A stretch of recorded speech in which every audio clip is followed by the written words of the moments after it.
What's up, Houston, Texas? What's up, Houston Texans fans? Thank you guys so much for stopping by. I am some Texans fan, Johnny Lambert. All right, so it's been a little while. I've been away for a bit. Um, my wife is actually recovering from surgery, so um, thoughts and prayers to her. She's doing well, but I had to step away for a little bit. Kind of a dead time for NFL news right now. So not a whole lot happening other than a bunch of he said, she said, a bunch of nonsense, and NFL Combine happened. But anyways, so sorry for not being on for a little while, but I'm back. Hopefully, going to start doing daily videos again um, as we start to get closer to free agency opening up on the 15th, which is a week away. March 15th, and things are already starting to get exciting. Lamar Jackson is on a what do they call it? An unrestricted or I think it's an unrestricted franchise tag, which basically means he can talk to other teams. Um, that's something interesting, I guess. I don't. I don't know if the Houston Texans are going to necessarily pursue that. If they do, and that ends up working out, then I'm all for it, baby. 2 first-round picks. You got to throw in a couple thirds. One here in the 2023 draft and one in the 2024 draft. I'm all for it. Give me Lamar Jackson. Give me a franchise quarterback, and let's ride with the rest of the roster. Yeah, maybe give up some of our cap space, but I mean, I'm all for it. I don't know. That's just some of the stuff that's starting to float around. So, like I said, we're going to dive into so the NFL Combine concluded on Sunday, and there was a lot of hype around Anthony Richardson, AR-15. I got I got blasted. Shout out to Landry Locker. If you guys don't watch the Locker Room on YouTube, uh, Landry Locker is a radio host for 610 Sports in Houston, in the Loop.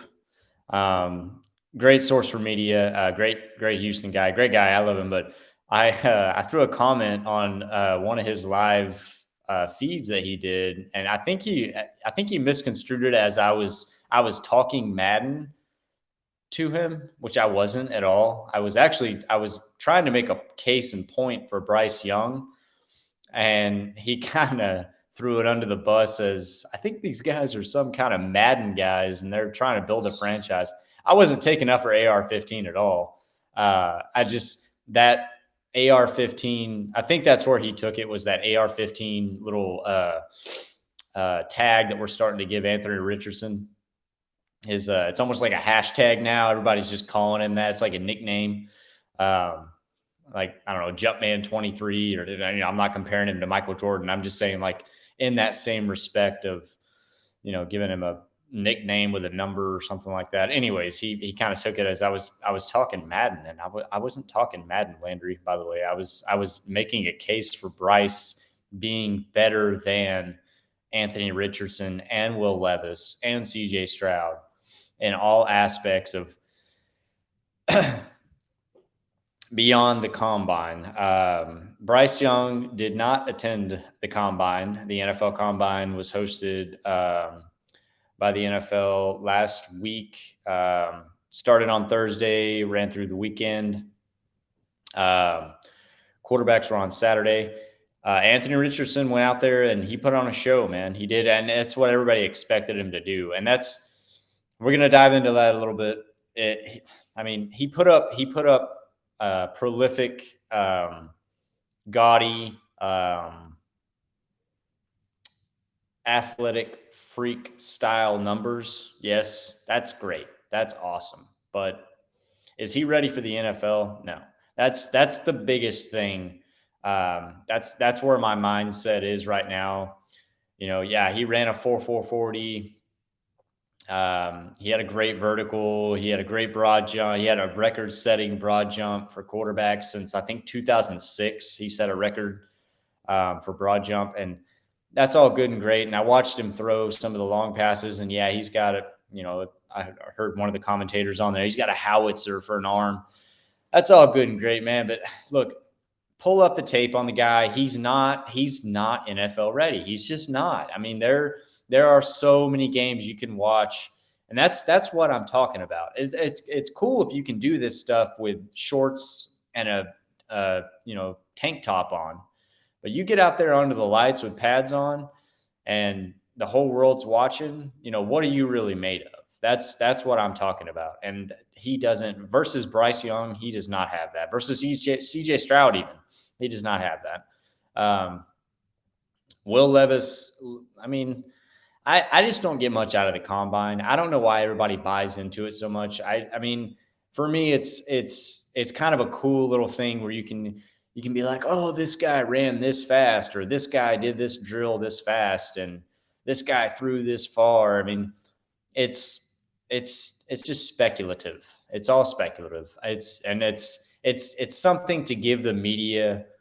It's a thing to give the media something to talk about for the next until we hit pretty much until we hit the draft. You're going to start hearing all kinds of trade rumors and free agency signing rumors, and all this bunch of crap's going to start rolling out over the next couple of weeks. I had a shout out to my uncle Terry. Actually called me. He's a Houston native, fellow Houston Texans fan.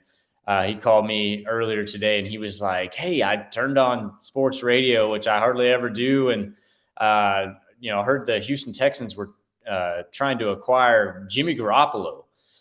And I was like, "Look, man, here's what's going down. There's going to be a lot of this talk. We're going to hear a lot of this stuff, and it's all good. It's good for conversation. It's good for conversation." But I'm more in the game of what actually makes sense for the Houston Texans. What actually makes sense going forward, and what does this whole momentum we've got building right now with this new coaching regime that we brought in? We cleaned house. We got the head coach we wanted.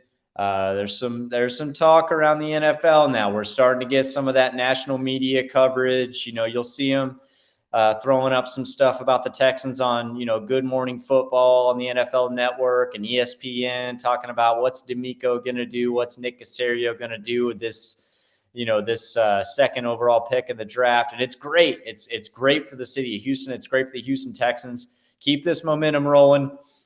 Do not mess this up, Nick Caserio. Is the biggest thing I could say. Is you have such an opportunity right now to really get this thing right and really right the ship that has been just barreling towards an iceberg for the last 3 years. Don't mess this up. Is the biggest thing I mean, just put it in a neon sign above my head. Nick, don't fuck up. Pardon my French. But good God, he has such an opportunity here to right the ship and make this thing right. And I really hope the Houston Texans can make this thing work in the coming off season. Like I said, we're gonna hear a lot of trade rumors. We're gonna hear a lot of free agency rumors. So Derek Carr is headed towards the New Orleans Saints. He's been signed. That whole rumor's gone, and this is the process we're going to go down now, guys. They're going to start taking off. Derek Carr was probably the top free agency quarterback prospect. Geno Smith got re-signed to the Seahawks. He's going back there. Aaron Rodgers, I don't even want to mess with that bunch of debacle. It has nothing to do with the Texans. They're not even interested anyways. He may end up going to the Jets. He may end up retiring. I don't know what that guy's doing in his dark hole space, crouching over in a corner, pooping in a bucket or whatever. I don't know what that guy's doing. I don't even care. Like, it's just such a bunch of bull crap. I'm more worried about what the Houston Texans are doing with all this momentum they got going right now. And they got a lot of good momentum going. So let's keep it moving, right? Let's keep it going. Let's keep the good vibes, keep the good vibe train rolling forward. All right. So we're going to talk a little bit about, first off, we're going to talk a little bit about the NFL Combine. All right. So NFL Combine, like I said, was held last weekend. Went um, Thursday through the weekend, and I mean, what are we really looking at? I don't know, some college players that are basically trying to prove themselves, and then we're also going to have pro days later on in March. As far as Houston Texans takeaways, uh, there's a lot of good looking tight ends that they could possibly bring out of this. But not a whole lot to report really. I mean, if you want to break down the quarterbacks as far as, because that's what everybody's interested in. CJ Stroud, as far as I know, and I watched the combine the whole time, he didn't run a 40, um, as far as I saw at least. He did do some passing drills, and they gave him on NFL.com, gave him a total score of 85. Anthony Richardson gave him a total score of 82. So just to run down these results really quick, combine results for Anthony Richardson, for all you AR-15 fans out there. 40-yard dash, he ran a 4.43, which is stupid quick for a quarterback. I was watching Locked On Texans earlier. Shout out to John Hickman and Cody Davis, that do the Locked On Texans podcast. They were talking about like a couple decades ago, or even like 15 years or so ago. Anthony Richardson might have been one of those athletes that they would have been like, dude, you need to try a different position. Like, you don't need to be playing quarterback. And it went back to kind of the race thing, and him being a black quarterback. And I'm not going to touch on that too much. I don't like to dive into that, but I mean, he wasn't wrong. It's, you think about, I mean, the athleticism that this guy displays. He has an athleticism score on NFL next gen stats of 99. As far as quarterback rank, he was the top athletic quarterback in the combine. Total score, he was the fourth. Had a broad jump of 10'9", which, like I said, set a record that hasn't been set since 06 for quarterbacks, and had a vertical jump of 40.5 inches, which is so stupid. 40.5 inches. That's, if any of you guys have ever tried the vertical before, I mean, or even just, I mean, look at some of the other, I mean, okay, so Bijan Robinson, we'll compare him for a second. I know he's a running back, and I know he's, a little bit shorter than what Anthony Richardson is, but Bijan Robinson's vertical was 37 inches. His broad jump was 10.4, and his 40-yard dash was 4.46. He was the first ranked quarterback in total score and the second in athleticism. Anthony Richardson is a physical freak. I'm not going to argue that point. I'm not going to say he's not going to be a dynamic athlete in the NFL at some point. Yes, he will be. I mean, you're damn right he will be.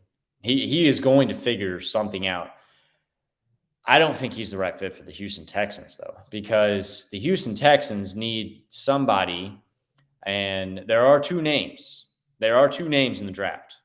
As far as what I've seen so far, and what we'll probably continue to see on into pro days and up to the draft, is two guys, Bryce Young and CJ Stroud, that are ready for the NFL. They have that. What have I been talking about? Every single podcast, whenever I've done these quarterback episodes, who has it up here already? Who is ready in this mental capacity to do this.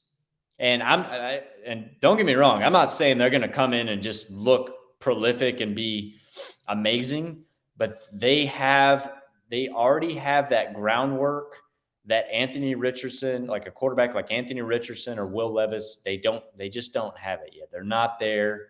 You see it in their play. And I mean, or I guess three of the four quarterbacks we're talking about right now come from the SEC. And everybody likes to talk about how the SEC is kind of indicative of, when you're comparing college talent to NFL talent, the SEC is top notch. I mean, that's where you're going to get. I mean, that's why you see so many of these players flying out of Alabama and Florida and all these different SEC schools, Kentucky, whatever. The SEC is where it's at. That's college football. LSU, whatever. So yes, that is a very reasonable comparison as far as how these guys are going to play. Is what was their competition in college? Well, if they played in the SEC, they played against some pretty goddamn good talent. I mean, that's not unknown. It's not something to shy away from either. Look, everybody's concerned about Bryce Young getting hurt. Well, look, the guy was never hurt in college. I think he missed one game or something like that.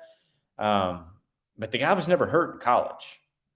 He played through everything. He knows how to escape pressure. He knows how to get out of the pocket when he needs to. He knows how to fall down. That's one of the big things with Tua Tagovailoa is the guy can't fall down right. He gets in these awkward positions where he just gets wrapped and tangled up, and that's something that Bryce has been able to escape at his small size, and that's something you can't shy that stuff away. That's something to look at. It really is. That's not something to just push under the rug and be like, oh, well, circumstances, I guess. No, he played in the SEC. He played in the best college football conference in the NCAA. I mean, he did.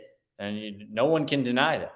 So, and for one of the best head coaches in the NCAA, if not the best head coach in the NCAA. So, I mean, it's not something to shy away from. You're going to have to, all of that you have to take into consideration. Yes, is Bryce Young a little bit smaller? Yes. Is, CJ Stroud a little bit bigger? And does he have a little bit more of an arm? We talked about, on my last video, we talked about just throwing darts. Yes. I think Bryce has more arm talent. I think he can push throws to where they need to be more than CJ can. And we're still talking about the NFL Combine. So, like I said, Bryce didn't work out, so we didn't get to see him. We'll see him on his pro day. I believe Alabama's slated for March 25th. It's later. It's one of the later days in March. So we'll get to see his pro day stuff.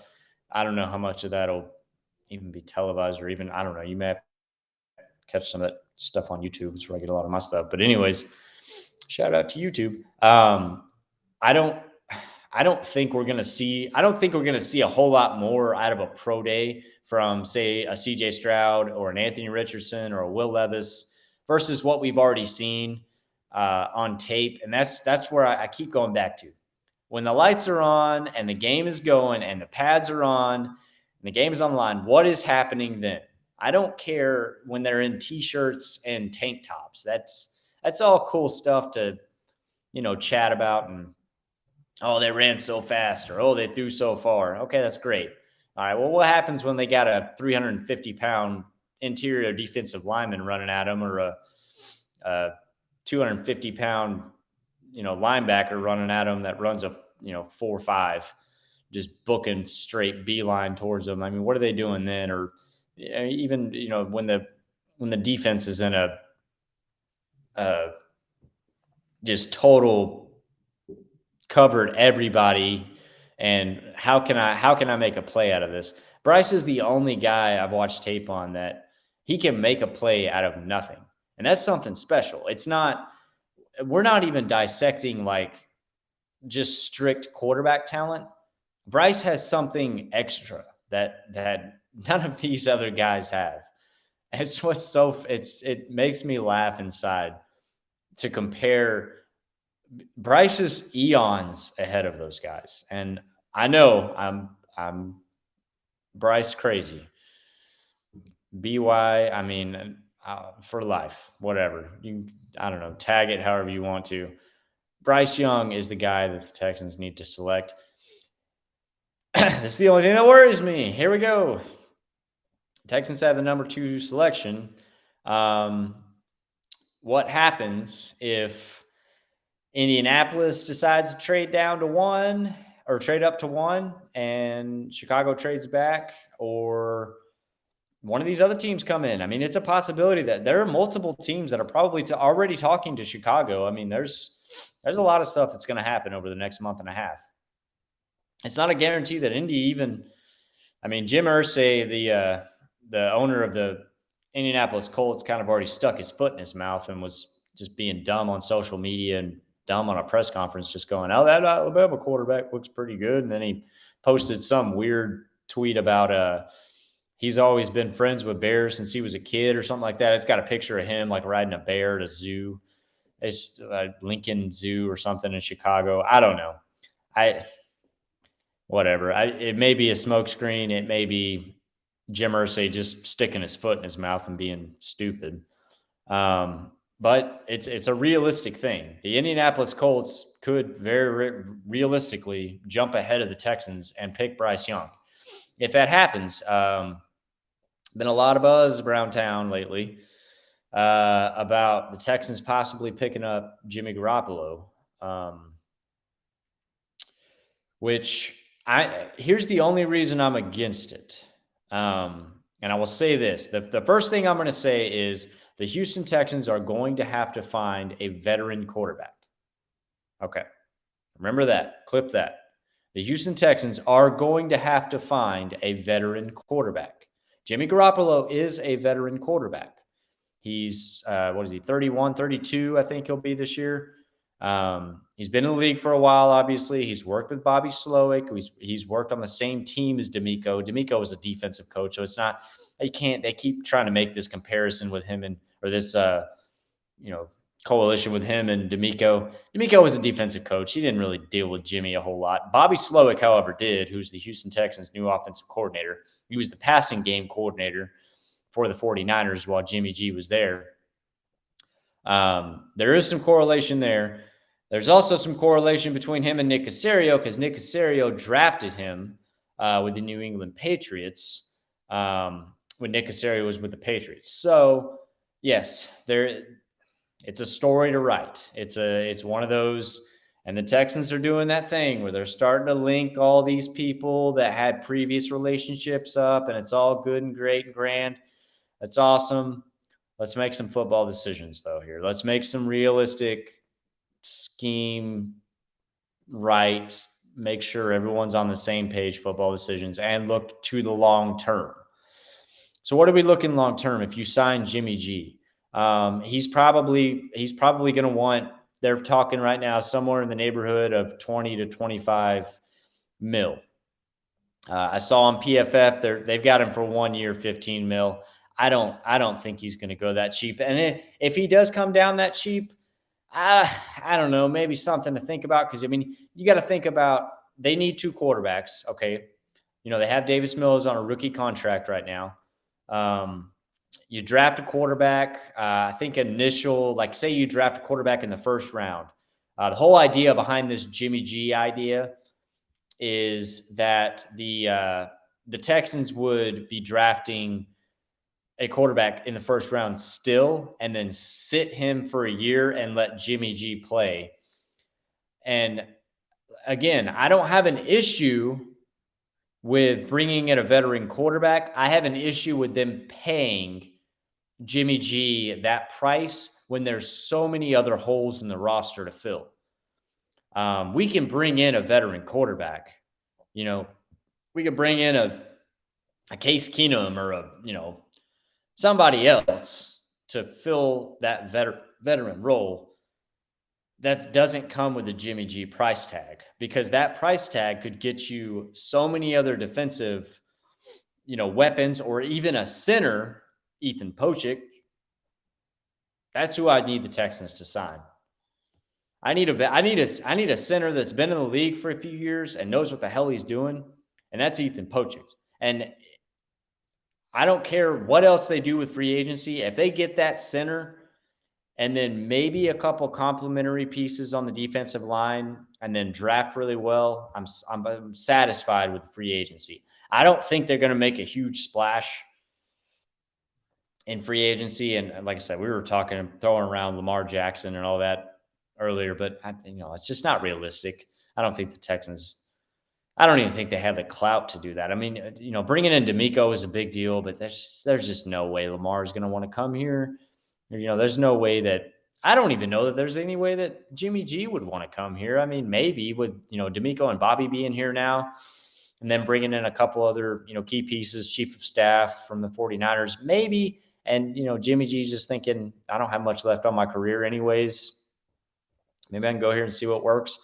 But to put that kind of a price tag, 20 to 25 mil, and that's the other thing we're talking about with quarterbacks now. Quarterbacks are getting fucking expensive. I mean, it's going up quick. I mean, you saw, Daniel Jones just got paid 40 mil a year, basically. I think it was 4 years. Was it 4 years, 150 mil or something like that? So more than 40 or around 40 mil. I don't know, somewhere around there. I mean, that's just insanity that they're paying quarterbacks this much. I think Aaron Rodgers is the top still, 50 mil a year. I mean, it's sickening to think that you take that much of your cap space to one position when, we're talking about the Texans trying to do a rebuild. And I think that's something Texans fans need to really think about. When it comes to a rebuild, you got to think about, what pieces do we have right now? What pieces do we have right now that are on our salary cap space? What do we have as of the 2023 season? Well, you got on offense, you got Dameon Pierce, who's on a rookie contract. Great work for low money. You know what I mean? You got Laramie Tunsil, who you're probably going to have to sign an extension with because he becomes a free agent next year in 2024. So possibly signing him to an extension, because that is your bread and butter on the offensive line. Laramie Tunsil is blocking the blind side. He is a all-pro left tackle, and he is what he is. They call him the mercenary. He's after that money, and he's probably going to get that money. And if he ain't going to get it with the Texans, he's probably going to get it with somebody else. But I do think the Texans will extend him. I think they see his worth, and I think they bought into the Laramie Tunsil thing. He had a little bit of a shaky deal going on in the 2021 season, but 2022 went great. He had a great season, went to the Pro Bowl, was the key piece on the Houston Texans offensive line. Titus Howard is obviously got to be back. And I think the Texans will figure that out. They'll figure out maybe a way to kind of fluff his contract up a little bit. Kenyon Green is on a rookie contract. Again, left guard, rookie contract. Cheap labor. A lot to work with there. Houston Texans have a new offensive line coach, Chris Strausser. Former Indianapolis Colts offensive line coach. I don't know what happened with the Colts offensive line last year, but they had a damn good offensive line the year before that and many years before that. And I don't know what happened last year. Things just fell apart, but hopefully Chris Strauss brings in some new energy. George Warhop just didn't work out, is what it is. And then you got AJ Cann on the right guard position. And maybe they add in, like I said, some draft picks, get some rookies in there, mix it up a little bit. Justin Britt is gone. No more center. We do not need Scott Quisenberry. We do not need Jimmy Morrissey. We need Ethan Pochik. I swear to God, I'm gonna get his name right. Ethan Pochik. It's Pocic. I don't know how you say it. Pochik. Anyways, that's my. If they can make a big free agency signing, that's who they need. They need a center. Figure the rest out. You see what Jason Kelce did for the Philadelphia Eagles? I mean, that guy. And by the way, shout out to the New Heights podcast that Jason and Travis Kelce do together. The two Kelce brothers have their own podcast now that they do. If you guys haven't checked it out, it's funny. It just gives you a really cool insight into just kind of the behind the scenes look into NFL players and what they do. But Jason Kelce is the heart and soul of that offensive line, and that offense in general. And if you don't understand the power that a center can have, I mean, I'm talking about, you got to think about this is the guy that's coming to the ball and touching the ball first. He's reading defenses. He's calling checks. He's calling audibles, even to the quarterback sometimes, but mostly to the offensive line. He's talking blocking schemes. He's talking blitz coverages. He's reading what's coming towards him and relaying it to the rest of the offensive line. We talk about the offensive line struggles the Houston Texans have had. You get a good center in there. I mean, and I'm not saying, Ethan Pochich is, Jason Kelce, but I would like something to mold into that kind of guy. You know what I mean? Just somebody that's been around the league for a while. I don't want a rookie center in there. I don't want Scott Quisenberry. I don't want Jimmy Morrissey. Give me a good center in that center position that can dissect those defensive plays and relay signals to the offensive line. They need that. They do. Justin Britt, was okay. I mean, for his career with the Texans, but he's on hiatus, and I think he's retired at this point. But he's off the Texans roster at this point, so he's dealing with some kind of family stuff. So address center. Defensively, I don't know. We'll dive into that wormhole. I don't really want to go into a whole lot of defensive. I don't want to go into a whole lot of free agency stuff really just yet, because so much is going to change here in the next, I don't know, little while. What we are going to talk about, though, is the Texans introduced their new coaching staff to the media today. Offensive coach Bobby Slowick, defensive coach Matt Burke, and special teams coordinator Frank Ross all came onto the podium earlier to talk to Houston media, introduce themselves, and basically kind of solidify the hiring process of the coaching staff is pretty much set. It's done at this point. We move on to free agency and the draft after this. Just some really cool quotes I got from Bobby. So Bobby Slowick, former passing game coordinator of the San Francisco 49ers. Just some cool things they were asking him. How important was it to have, depth at the quarterback position? Because, the San Francisco 49ers went through 3 different quarterbacks last season. They kind of talked to him about what was that process? What did that look like? And, he kind of kept it simple, but he said, depth is important.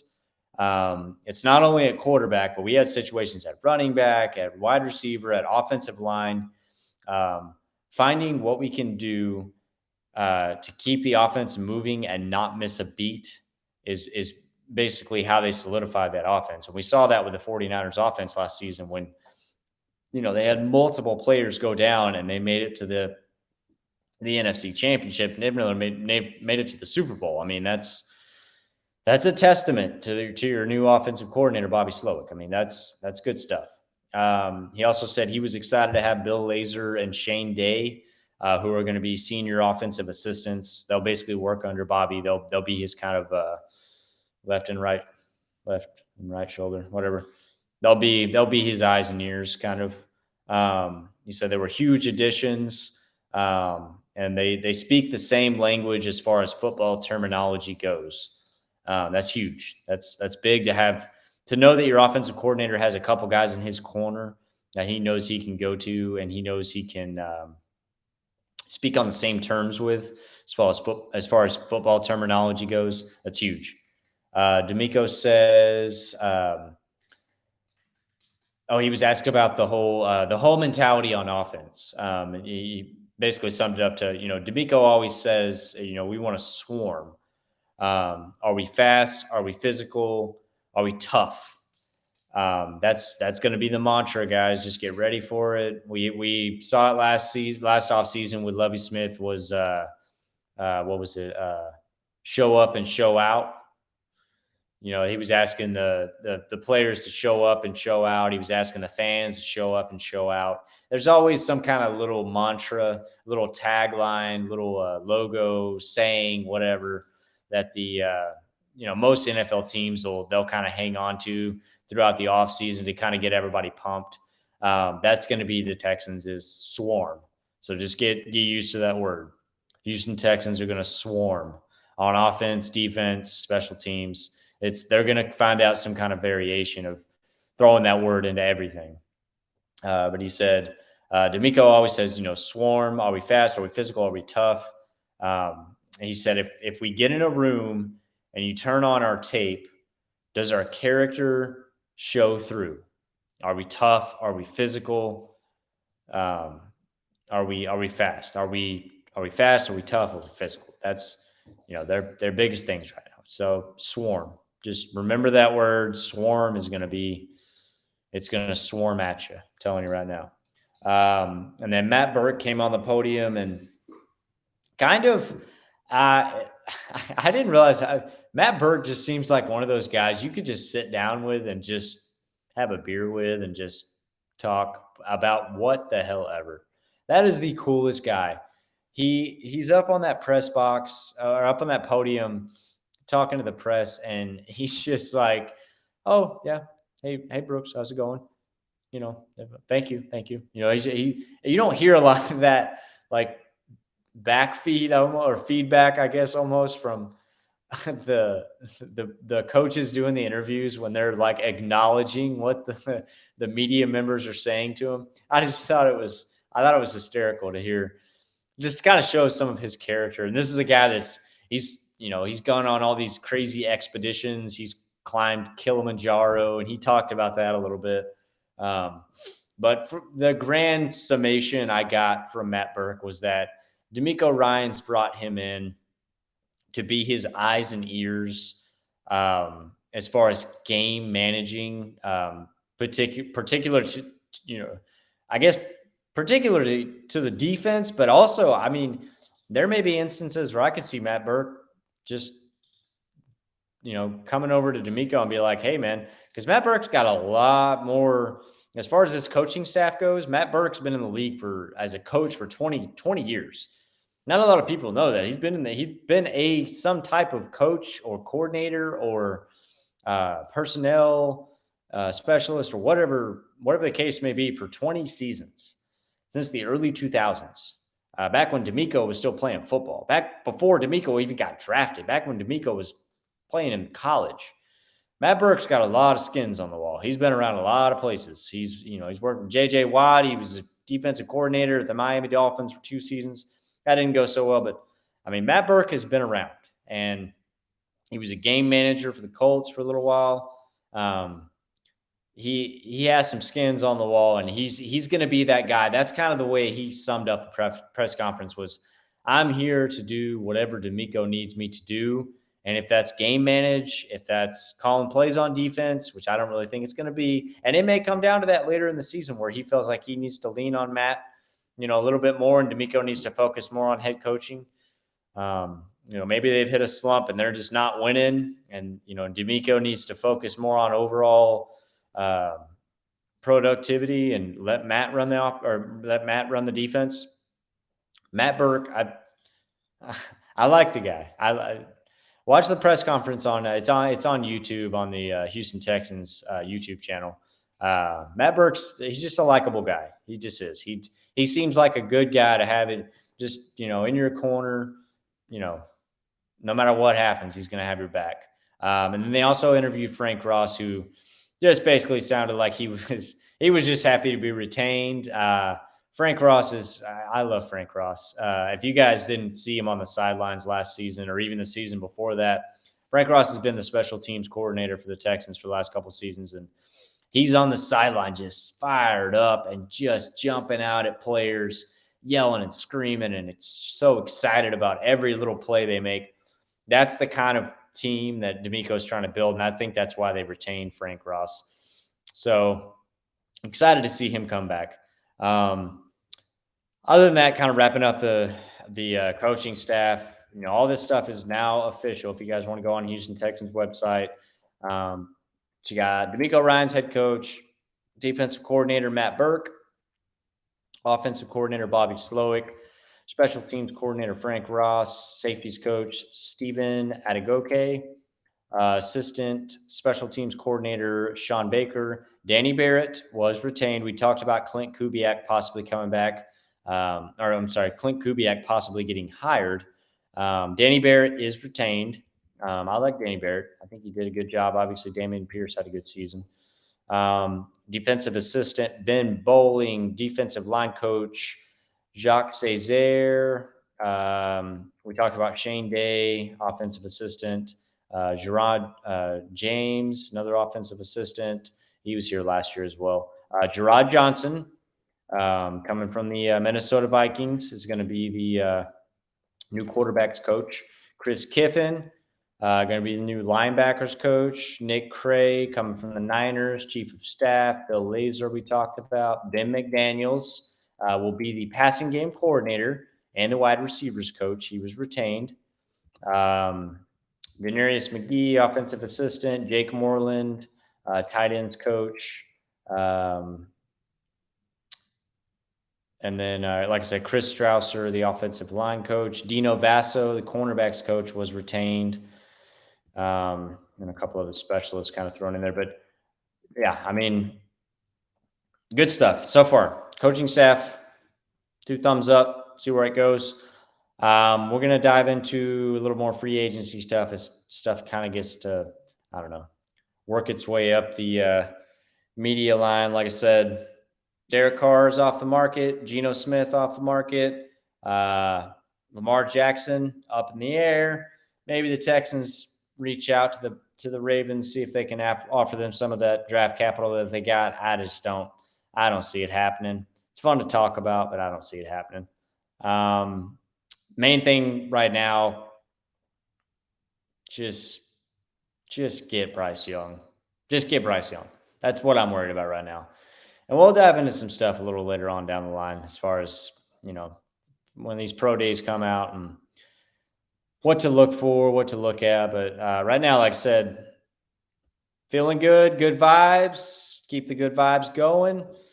Everybody's excited about D'Amico being in town. Again, thank you guys so much for stopping by. I am some Texans fan, Johnny Lambert. You guys, please like, subscribe down low. Just getting started out, trying to give the Houston Texans fans out there a voice. You guys have any comments, anything you want to say back? You just think I'm a bumbling moron? Let me know.